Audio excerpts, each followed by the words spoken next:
J'ai tiré sur la gâchette sans un battement de cils, le sang de mon beau-frère éclaboussant le marbre froid de la cathédrale Notre-Dame comme une profanation sacrée. Les fidèles hurlaient, mais dans ma tête, seule résonnait la voix de mon mari. « Tue-les tous, ma chérie, ils m'ont volé ma vie. » Et moi, innocente veuve aux yeux du monde, je venais de déclencher l'enfer parisien.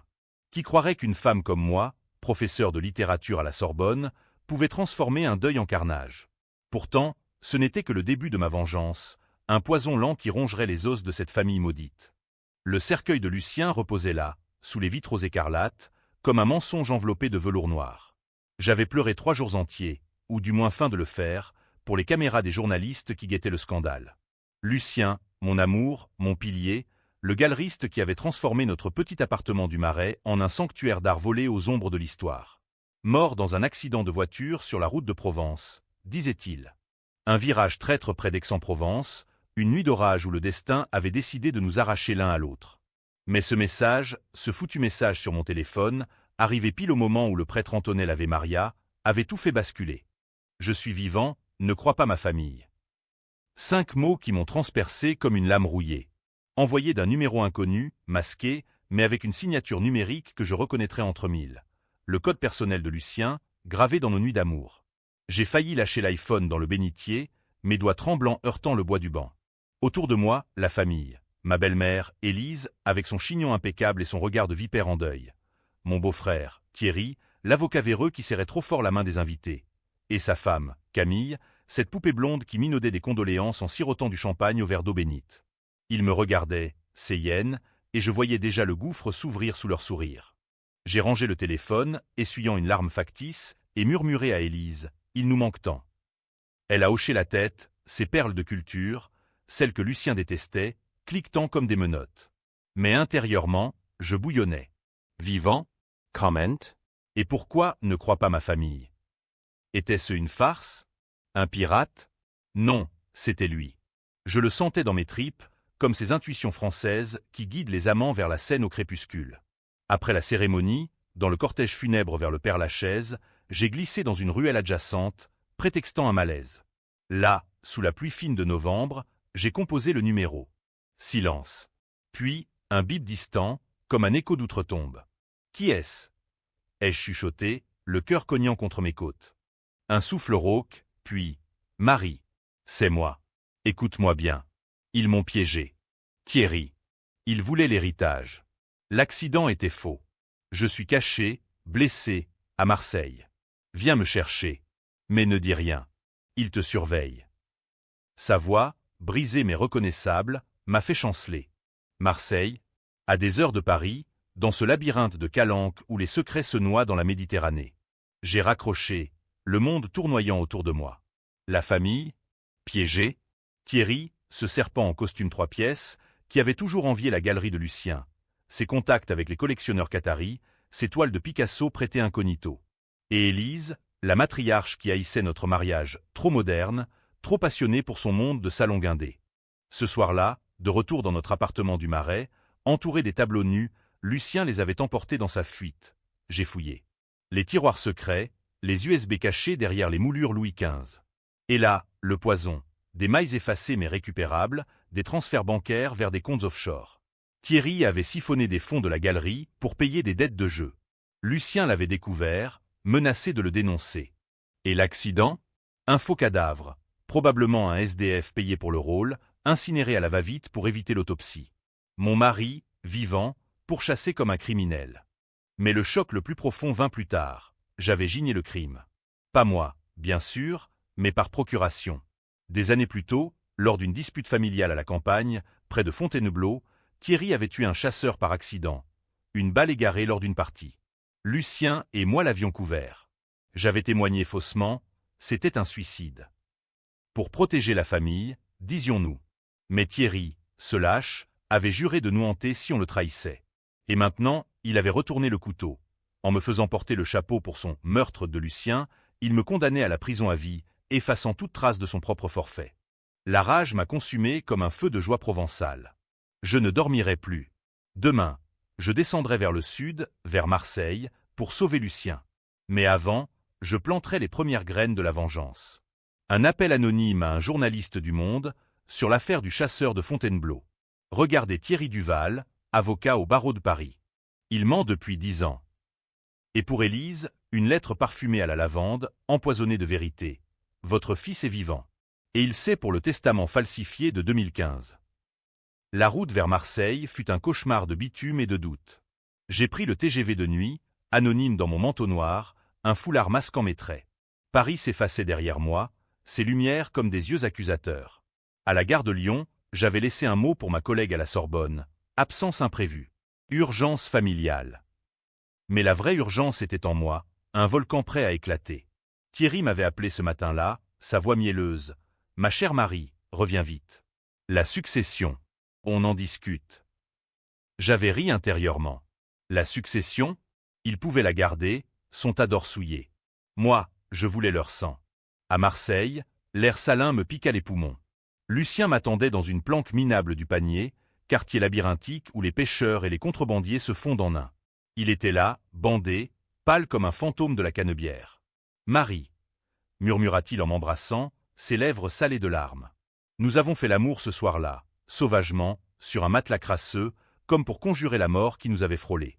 Il m'expliqua tout. La nuit de l'accident, Thierry l'avait drogué, ligoté, remplacé par un cadavre. Élise avait tout orchestré pour protéger son enfant prodigue de la ruine. Et le pire, ils avaient prévu de me faire accuser, en plantant des preuves, des faux transferts d'argent sur mon nom, des mets incriminants. Mais pourquoi ne pas aller à la police? Ai-je demandé, blotti contre lui. Parce qu'ils ont des flics dans la poche. Et toi? Tu as ce secret, Fontainebleau. Ils te jetteraient en pâture. Oui, j'avais gigné pour eux. Et maintenant, la dette se payait au centuple. Nous avons ourdi le plan sous les étoiles phocéennes, une revanche en 3 actes. D'abord, ruiner Thierry financièrement, je contacterai ses créanciers anonymement. Ensuite, briser Élise socialement, en révélant ses amours illicites avec un prêtre défroqué, un scandale qui la chasserait des cercles parisiens. Enfin, le coup fatal, les confronter tous, dans la maison familiale de Provence, et les forcer à avouer sur enregistrement. Mais la vengeance, comme un bon vin bordelais, mûrit avec des surprises amères. En fouillant les papiers de Lucien, je découvris une lettre. « Ma Marie, si tu lis ceci, sache que je t'ai trompé. Avec Camille. Des années. Pardonne-moi. » Mon cœur se fissura. Camille, la belle-sœur aux lèvres pulpeuses, qui me serrait dans ses bras au repas de Noël. La trahison s'enfonçait plus profond, un poignard dans le ventre. Étais-je une idiote? Ou pire, une complice consentante dans cette farce familiale? Pourtant, je serrais les dents. La douleur alimenterait le feu. Nous rentrâmes à Paris incognito, Lucien se cachant dans un hôtel miteux de Belleville. Moi, je jouais la veuve éplorée, assistant à une réunion de famille impromptue chez Élise, dans son hôtel particulier de Passy. Thierry était là, triomphant, signant déjà des papiers de vente pour la galerie. « Marie, ma pauvre, tu signes ici pour le deuil fiscal, » ricana-t-il, un verre de cognac à la main. J'ai souri, signant d'une main tremblante. « Bien sûr, Thierry. Pour la famille. » Ce soir-là, j'ai envoyé les preuves à un hacker, un étudiant en informatique que j'avais repéré à la Sorbonne, payé en cash. Les comptes de Thierry gelés, ses dettes exposées au canard enchaîné. Le lendemain, les journaux titraient « Avocat parisien au bord du gouffre, dettes de jeu et fraude ». Il appela, paniqué. « Marie, c'est toi? Aide-moi. »« Demande à ton cadavre de frère, » répondis-je avant de raccrocher. Élise fut plus subtile à briser. J'invitai ses amis du bridge à un « souvenir chez nous ». Là, je diffusai discrètement des photos volées. Elle, enlacée avec l'abbé Laurent dans un motel de banlieue. Le scandale éclata comme une bulle de champagne éventée. « Hypocrite !» hurlaient les commères de Neuilly. Élise, effondrée, tenta de me confronter. « Comment as-tu osé, petite garce? Lucien te haïssait déjà pour ton passé. » « Mon passé ?» feignit-je l'innocence. « Ton mensonge à Fontainebleau. Tu as tué cet homme, pas Thierry. » Ah, le twist qui me rongeait. Oui, j'avais menti pour protéger Thierry, mais c'était Lucien qui avait tenu le fusil ce jour-là, pas son frère. Un secret qu'il m'avait confié sur l'oreiller. J'ai couvert pour lui, Marie, mais si un jour. Et maintenant, Élise le savait, et le retournait contre moi. Étais-je la vraie coupable? Le climax s'approchait. Nous les attirâmes en Provence, à la villa des Duval, sous prétexte d'un règlement final. Lucien surgit du grenier, spectral, revolver à la main. Surprise, mes chers. Thierry blêmit, Élise s'effondra en sanglots. Camille, elle, rit nerveusement. « Mon amour. Tu vis ?»« Amour ?» cracha Lucien. « Ta garce de sœur savait tout. » Les accusations volèrent comme des balles. Trahison, adultère, vol. J'enregistrai tout, mon téléphone caché dans la poche. Mais Thierry, ce renard, contre-attaqua. Et Fontainebleau? C'est elle, la meurtrière. Lucien, tu as menti pour elle, mais j'ai les preuves. Le revolver passa de main en main. Lucien visa Thierry, mais hésita. Moi, je vis rouge. Tue-le, murmurai-je. Mais au lieu de ça, Thierry bondit, et le coup partit, accidentel, intentionnel, touchant Camille en pleine poitrine. Elle s'effondra, gargouillant. Marie. Pourquoi? Le chaos. Élise hurla, Thierry s'enfuit dans la nuit provençale. Lucien et moi, couverts de sang, nous regardâmes. C'était lui ou nous, dit-il. Mais dans mes yeux, il lut le doute. Avais-je poussé le coup? Avais-je voulu ça, pour effacer la rivale? La police arriva à l'aube, alertée par un voisin. Nous fûmes arrêtés, mais l'enregistrement sauva Lucien. Il accusa Thierry, le vrai orchestrateur. Élise, brisée, se suicida d'une overdose de laudanum. Un clin d'œil romantique à son Baudelaire préféré. Thierry fut condamné pour fraude et tentative de meurtre, pourrissant à Fleury-Mérogis. Mais le twist final, celui qui hante encore mes nuits. En prison, Thierry m'envoya une lettre. Tu sais, Marie, c'était toi qui tenais le fusil à Fontainebleau. Pas Lucien. Il a menti pour te protéger, mais moi. J'ai tout vu. Et pour Lucien, c'était ton idée, le faux accident. Pour l'assurance, et pour divorcer en douce. Tu nous as tous manipulés.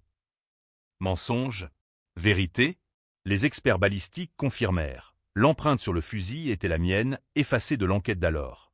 Étais-je la monstère? La vengeance m'avait-elle corrompu au point de devenir le diable que je chassais? Aujourd'hui, libre mais traqué par les ombres du doute, je marche le long de la Seine. Lucien m'attend à l'étranger, un nouveau départ en Toscane. Mais chaque soir, je me demande, ai-je sauvé mon amour, ou l'ai-je créé de toutes pièces? La famille est détruite, mais à quel prix? Et toi, lecteur, qui juge depuis ton fauteuil Voltaire, de quel côté es-tu? La victime vengeresse ou la criminelle masquée?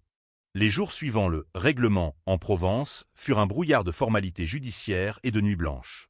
Paris, cette belle indifférente, continuait son ballet. Les touristes photographiant le Louvre sous un ciel plombé, les amants s'embrassant sur les ponts, tandis que moi, Marie Duval, veuve, puis miraculée, naviguait entre les commissariats et les cabinets d'avocats. Lucien était en garde à vue, mais son témoignage, corroboré par l'enregistrement, le blanchissait partiellement. J'ai simulé ma mort pour échapper à une dette, ment-il avec aplomb, protégeant ainsi notre vengeance collective. Moi, j'étais la victime innocente, celle qui avait découvert le pot aux roses par hasard. Les flics hochèrent la tête, sceptiques mais débordés, un scandale familial de plus dans la ville lumière. Pourtant, la lettre de Thierry me rongeait comme un acide. Cachée dans une doublure de valise, elle portait son encre bleue, celle qu'il utilisait pour ses plaidoiries. Ton empreinte, Marie. Et l'assurance, 2 millions d'euros, versés sur un compte à ton nom. Lucien n'était qu'un pion. J'ai brûlé la lettre dans l'évier de notre appartement, les flammes dansant comme des démons de Goya. Était-ce vrai? Des années plus tôt, lors d'une crise financière, la galerie au bord de la faillite après un vol de toile, j'avais suggéré, enivré de vin de Bordeaux, de simuler pour relancer les affaires. Une blague? Un plan fou? Lucien avait ri, mais Thierry. Il avait écouté, et peut-être noté. Je décidai de creuser. Seul, car Lucien, libéré sous caution, s'était éclipsé vers un Saphaos à Montmartre, prétextant des contacts pour notre fuite. J'embarquai dans le métro, direction les archives nationales, où les vieux dossiers jaunis attendaient comme des spectres. Le rapport de Fontainebleau, daté de 2012, un chasseur mort d'une balle dans la tempe, classé accident de chasse. Mais annexé, un rapport balistique effacé, empreinte partielle sur l'arme, compatible avec les miennes. Mon estomac se noua. J'avais tenu le fusil ce jour-là, pour impressionner Lucien, l'homme de la maison. Un jeu idiot lors d'une partie arrosée. Thierry avait tiré, mais j'avais ramassé l'arme, effaçant les traces, où croyais-je? De retour au marais, un appel anonyme. Madame Duval? Un colis pour vous. Devant la porte, une enveloppe Kraft, sans expéditeur. Dedans, des photos. Moi, signant le contrat d'assurance vie de Lucien, 3 mois avant l'accident. Et une note. tu as tout manigancé. Camille savait. Demande à Élise, avant qu'elle ne se taise pour de bon. Élise. Elle vivait encore, recluse dans sa maison de Passy, après le suicide raté, une tentative théâtrale avec des pilules, sauvée par sa bonne Philippine. Je me rendis chez elle à minuit, sous une averse qui transformait les pavés en miroirs noirs. La porte s'ouvrit sur son visage ravagé, sans maquillage, ses yeux gonflés comme des prunes pourries. Marie. Entre. Le Seigneur pardonne, mais pas moi. Nous nous assîmes dans le salon Empire, entourés de portraits ancestraux qui nous toisaient. Je lui tendis les photos. Expliquez. Elle rit, un gloussement sec comme du parchemin. Ah, ma belle-fille ambitieuse. Oui, c'était ton idée. Lucien te l'a dit? Non, il te protège toujours. Tu as appelé Thierry, il y a 4 mois, faisons-le disparaître. L'argent nous sauvera. Il a tout arrangé, le SDF, la voiture incendiée. Camille était ma taupe, elle t'espionnait pour nous. Et Fontainebleau? Tu as tiré, petite. Pas Thierry. Il a menti pour te couvrir, par amour tordu pour sa sœur, point. Le monde s'effondra. Moi, l'architecte du mal, j'avais effacé ce souvenir, noyé dans le vin et la culpabilité. Lucien savait, et m'avait laissé porter le fardeau, pour me lier à lui éternellement. La rage remonta, plus noire que la nuit. Et le message? Celui qui m'a fait venir ici. Thierry. Pour te piéger. Il voulait que tu tombes avec nous. Je la laissai là, brisée, et courus vers Montmartre. Lucien m'ouvrit, torse nu, un verre de pastis à la main. Ma chérie, tout est prêt. Demain, l'Italie. Je le giflai, les photos voltigeant comme des confettis maudits. Dis-moi la vérité. Fontainebleau, l'assurance, c'était moi. Il pâlit, puis s'effondra sur le lit. Oui, mais je t'aimais trop pour te perdre. J'ai pris le blâme, fabriqué le faux pour Thierry. Et l'accident. On l'a fait ensemble, pour recommencer. Mais Thierry a tout perverti, voulu nous doubler. Ensemble, mon complice, mon bourreau. Nous luttâmes cette nuit-là, non pas avec des poings, mais des mots, des accusations qui lacéraient comme des griffes. Tu m'as utilisé, hurlai-je. Et toi, tu m'as suivi comme une chienne, rétorqua-t-il. Au lever du soleil, nous faisions l'amour à nouveau, haine et passion entremêlées, comme dans un roman de Zola trop sombre. Mais la vengeance n'était pas finie. Thierry s'était évadé de sa cellule, libéré sous caution exorbitante, un ami juge corrompu. Il nous traquait, jurant de tout révéler. Nous décidâmes de frapper les premiers. Un piège à la galerie, vide désormais, ses murs nus comme une crypte. J'y allais seul, appâtant Thierry par un mail. Rencontrons-nous.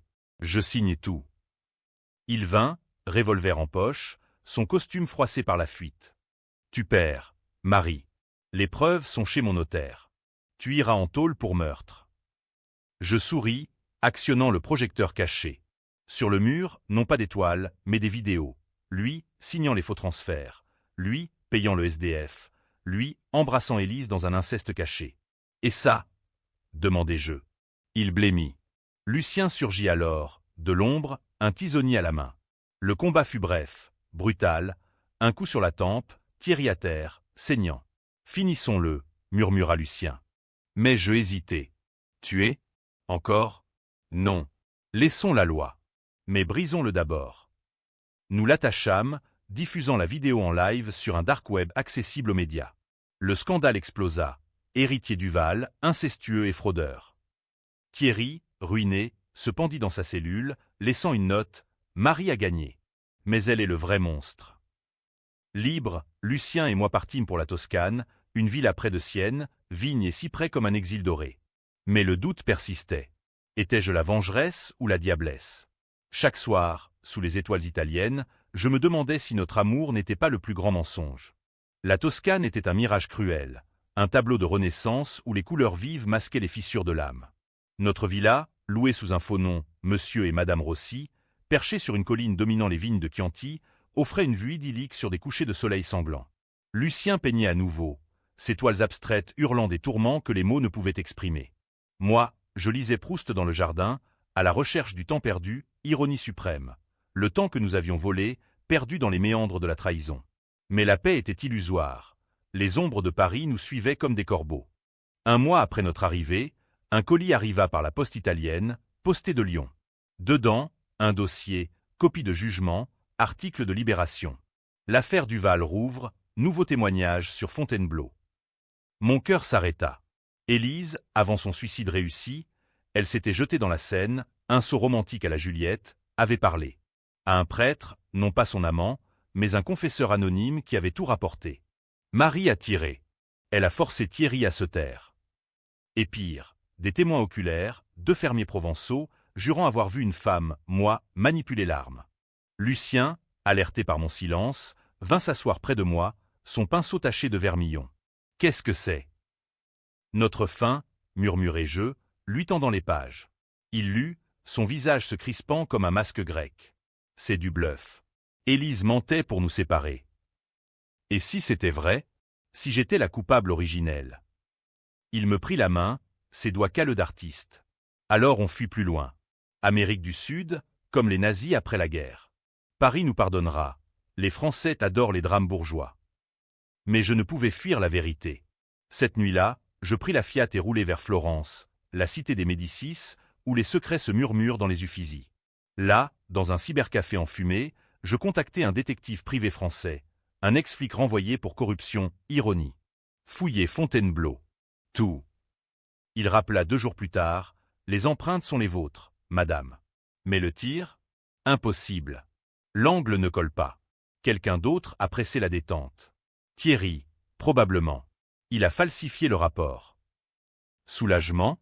Ou nouvelle couche de mensonges? Lucien, en creusant ses propres souvenirs, avoua « J'ai vu Thierry tirer. Mais j'ai couvert pour lui, et pour toi. Tu étais ivre, tu aurais pu être accusé d'avoir provoqué l'accident. » Une toile tissée de non-dits, où chacun protégeait l'autre pour mieux se damner. La vengeance reprit alors, transfrontalière. Thierry mort, Élise noyée, Camille enterrée, mais leur spectre persistait via des complices. Un cousin éloigné, Paul, banquier à Genève, avait hérité des restes de la fortune Duval. Il menaçait de nous dénoncer pour l'assassinat de Camille, jurant avoir des vidéos de la villa provençale. Nous l'invitâmes en Toscane, prétextant une réconciliation pour l'héritage. Il vint, gros homme bedonnant en polo Lacoste, escorté de 2 gardes du corps suisse, discrets, mais armés. Le dîner fut un chef-d'œuvre de tension, risotto aux truffes, vin de Montepulciano, conversation badine sur l'art volé. Lucien raconta des anecdotes de la galerie, moi je feignis l'amnésie du deuil. Puis, au dessert, un tiramisu empoisonné de sous-entendus, Paul lâcha, « Marie, à vous. Tu as tué Camille. J'ai la vidéo. » Montre, dis-je calmement, versant du limoncello. Il projeta sur son iPad. La scène chaotique, le coup de feu, mon ombre se penchant sur le corps.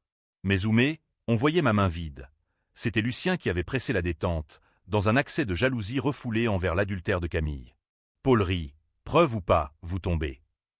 C'est là que la vraie revanche frappa. J'avais drogué le vin, un somnifère subtil, acheté à une herboriste florentine. Les gardes s'effondrèrent, Paul tituba. Lucien le ligota dans la cave, parmi les fûts de vin. Ton tour de confesser, grognatait-il. Sous la torture psychologique, menace de publication de ses propres fraudes bancaires, découverte par notre hacker, Paul craqua. C'était Thierry qui voulait tout. Il m'a payé pour vous traquer. Mais Élise, elle vous aimait, à sa façon tordue. Le suicide, pour vous protéger de la honte. Nous le relâchâmes, brisé, jurant silence sous peine de ruine. Il partit en boitant, laissant derrière lui un chèque, pour la paix. L'argent souillé, mais utile pour notre nouvelle vie. Pourtant, le doute s'insinuait. Étais-je devenue comme eux? Maternelle manipulatrice, comme Élise. Avocate du diable, comme Thierry? Lucien le sentait. Marie, ton regard change. Tu me vois comme un monstre. Et toi? Tu as tué Camille pour moi? Ou pour effacer ta faute? Notre amour, jadis passion des quais de Seine, se muait en un duel de regards, où chaque caresse cachait un couteau. Un soir, lors d'une fête villageoise, vendange et danse folle, je dansais avec un Italien, un vigneron aux yeux de velours, pour tester Lucien. Il observa, jaloux, et cette nuit, nous nous disputâmes violemment, vers brisé, accusation d'infidélité mutuelle. Tu as couché avec Camille pour me punir de Fontainebleau, hurlai-je. Et toi, tu as aimé le pouvoir de la vengeance, riposta-t-il. Le lendemain, un appel de Paris, ma collègue de la Sorbonne. Marie, reviens. Le rectorat veut ton poste. Mais, rumeur sur Duval. Un podcast True Crime, la veuve noire du Marais, point. Mon histoire, vendue au plus offrant, disséquée comme un cadavre sur la table d'autopsie. Les auditeurs débattaient, victime ou coupable, héroïne ou sociopathe. Je raccrochais et décidais, la contre-attaque finale. De Toscane, j'écrivis un manuscrit anonyme, ma version, romancée, envoyée à un éditeur parisien. La vengeance des Duval, un témoignage choc. Best-seller instantané, il divisait la France. Certains me voyaient en Antigone moderne, d'autres en Lady Macbeth. Les ventes financèrent notre exil, mais attirèrent les chasseurs de scoop. Lucien et moi, nous savions que la fin approchait. Un matin brumeux, des hommes en noir frappèrent à la porte. Pas des flics, mais des envoyés de Paul, ou pire, d'un cartel qatari lésé par les fraudes de Thierry. La fusillade fut brève. Lucien blessé à l'épaule, moi indemne mais couverte de plâtre. Nous fûmes sauvés par le vigneron, qui appela les carabiniers. Interrogés, nous jouâmes les touristes innocents. Juste un vol qui a mal tourné. Mais dans l'hôpital de Sienne, seul avec Lucien sous perfusion, je murmurai. Et si on arrêtait? Rentrons, affrontons la justice. Peut-être. Rédemption. Il secoua la tête. Trop tard. La vengeance est notre sang. L'hôpital de Sienne devint notre forteresse temporaire, un bastion de murs ocre où les nonnes en cornette glissaient des prières entre les draps amidonnés. Lucien guérissait lentement, son épaule bandée comme une momie égyptienne, tandis que je veillais, hanté par les échos du podcast qui infestait mon téléphone. La veuve noire. Quel titre vulgaire, digne d'un polar à 2 balles de sang Antonio. Pourtant, il captivait, des épisodes hebdomadaires disséquant nos vies, avec des témoins anonymes, probablement des cousins jaloux, révélant des détails intimes. Nos disputes au marais, les nuits où Lucien rentrait ivre des vernissages, mes lectures fiévreuses de Sartre pour conjurer l'ennui conjugal. « Écoute ça », dis-je à Lucien un soir, diffusant un extrait. Une voix nasillarde, Marie Duval n'était pas une victime. Elle a manipulé l'amour pour le crime. Fontainebleau, son idée. L'assurance, son gain. Et Camille, jalouse, elle l'a abattue de sang-froid. Lucien grogna, foutaise. Éteins-moi ça. Mais je ne pouvais. C'était addictif, ce miroir déformant de notre saga. Les forums en ligne bouillonnaient, Team Marie vs Justice pour Camille. Des féministes me défendaient, symbole de la femme opprimée par la belle famille patriarcale, tandis que les conservateurs me lapidaient, poison moral qui corrompt la famille française traditionnelle. Gagnant, les ventes de mon livre anonyme explosèrent, me rapportant assez pour soudoyer un passeur vers le Portugal. Nous fûmes libérés après une semaine, les carabiniers classant l'attaque comme règlement de compte mafieux, merci aux ombres italiennes. De retour à la villa, nous pâquâmes, valises remplies de toiles, de livres et de regrets. Mais avant le départ, un dernier acte de vengeance, contre le podcasteur, un certain Étienne, ex-journaliste du Figaro viré pour fake news. J'infiltrai son studio parisien via un proxy, uploadant des fichiers, ses propres scandales, plagiat, harcèlement sexuel sur une stagiaire. Le lendemain, France Inter titrait « True crime en crise, l'animateur démasqué ». Lucien rit pour la première fois depuis des jours. « Tu es une sorcière, ma Marie. Et toi, mon diable ?» Notre fuite vers Lisbonne fut un périple clandestin. Train de nuit via Gênes, ferry surchargé jusqu'au Portugal, où l'Atlantique murmurait des promesses d'oubli. Lisbonne, avec ses tramways brinque-ballants et ses azulégeaux bleus, nous accueillit comme une amante fatiguée. Nous louâmes un appartement dans l'Alfama, quartier labyrinthique où les fados pleurent les amours perdus. Lucien reprit la peinture, exposant sous pseudonyme dans des galeries de la Bexa. Moi, je donnais des cours en ligne de littérature française, masquant ma voix d'un accent occitan factice. Pourtant, la paix était fragile. Les cauchemars me visitaient, le cercueil vide à Notre-Dame, le sang de Camille sur le carrelage provençal, le visage d'Élise se noyant dans la Seine. Et Thierry, pendu, son regard accusateur. « Tu es le monstre. » Pire, des lettres anonymes arrivaient, postées de France. « On sait où tu es. Rends-toi. » Était-ce Paul, le cousin banquier, ou un rescapé de la famille? Ou pire, un fan obsessionnel du podcast, avide de justice DIY? Un soir de novembre pluvieux, lors d'un fado mélancolique dans un bar enfumé, Lucien murmura « Marie, et si on avait un enfant ?» Effacer le passé par du neuf. Je le regardais, stupéfaite. Un enfant? Dans ce tourbillon de sang et de mensonges? Et lui dire quoi? Que sa mère est une meurtrière en cavale. Que sa mère est une survivante. Une femme qui a lutté pour l'amour. L'amour. Était-ce encore là? Nos étreintes s'étaient faites mécaniques, des rituels pour conjurer la solitude. Mais cette nuit-là, sous les couvertures humides, nous conceptions peut-être, ou l'imaginâmes-nous. Le lendemain, un test positif, 2 lignes bleues, comme un verdict divin. La grossesse transforma tout. Lisbonne devint un cocon, marché de poissons frais, promenade le long du Tage, où je rêvais d'un avenir sans Duval. Mais la vengeance, cette hydre, repoussait ses têtes. Paul surgit un matin, à notre porte, flanqué de 2 malfrats portugais, loués pour l'occasion. L'héritage final, Marie. Signé, où je révèle tout à Interpol. Lucien, alerté par le bruit, descendit l'escalier en boitant. Pas touche à ma femme. Paul ricana. Ta femme? La catin qui a tué ma cousine? Et toi, le mort-vivant, complice de fraude. Le combat fut inégal. Coup de poing, chaise brisée, un couteau de cuisine qui entailla l'air. Je protégeai mon ventre, hurlant des obscénités françaises qui firent blêmir les Portugais. Lucien planta le couteau dans la cuisse de Paul, qui s'effondra en geignant. Les malfrats fuirent, abandonnant leur patron. Finissons-le, halta Lucien. Non, pas avec le bébé. Au lieu de ça, nous le ligotâmes, forçant une confession vidéo. Je retire tout. Marie est innocente. C'était Thierry, le monstre. Uploadée sur YouTube, elle viralisa, étouffant les rumeurs. Paul, ruiné par les poursuites pour extorsion, se retira dans un monastère des Açores, murmurant des Ave Maria pour l'expiation. Libérés à nouveau, nous célébrâmes avec du vino verde et des pastés de nata. Mais le twist guettait. Lors d'une échographie, le médecin fronça les sourcils. Des anomalies. Le fœtus. Il a des marqueurs génétiques inhabituels. Test ADN, pas de Lucien. Le père? Thierry. Une nuit d'ivresse, des mois avant l'accident, quand Lucien était en voyage et que Thierry m'avait consolé, ou violé. Dans le grenier de la villa. Le choc me terrassa. Mon enfant, fruit du viol ou de la faiblesse. Lucien, apprenant la vérité, ne partit pas ses nôtres, maintenant.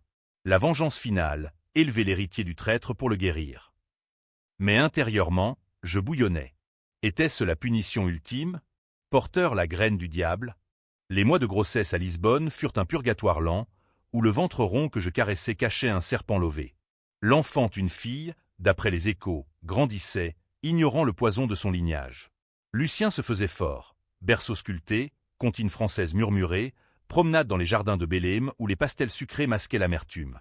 Elle s'appellera Héloïse, décida-t-il, comme la sainte qui pardonna l'imparfait. Moi, je hochai la tête, mais mes nuits étaient peuplées de visions. Thierry, son sourire carnassier, sa main sur ma cuisse lors de ce Noël fatal, quand le porto coulait et que Lucien tardait. Le podcast La Veuve Noire s'essouffla, remplacé par des affaires plus juteuses. Un politicien surpris en orgie au Ritz. Mon livre, lui, devint un classique underground, traduit en italien, espagnol, avec des débats enflammés à la télé. Marie Duval, icône ou infâme? Des fans m'envoyaient des lettres. Vous m'avez inspiré à quitter ma belle-mère toxique.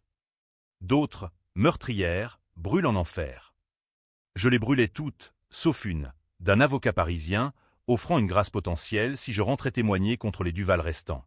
Tentons, proposai-je à Lucien un soir, le Tage scintillant sous la lune comme un poignard d'argent. Pour Héloïse. Une vie sans fuite.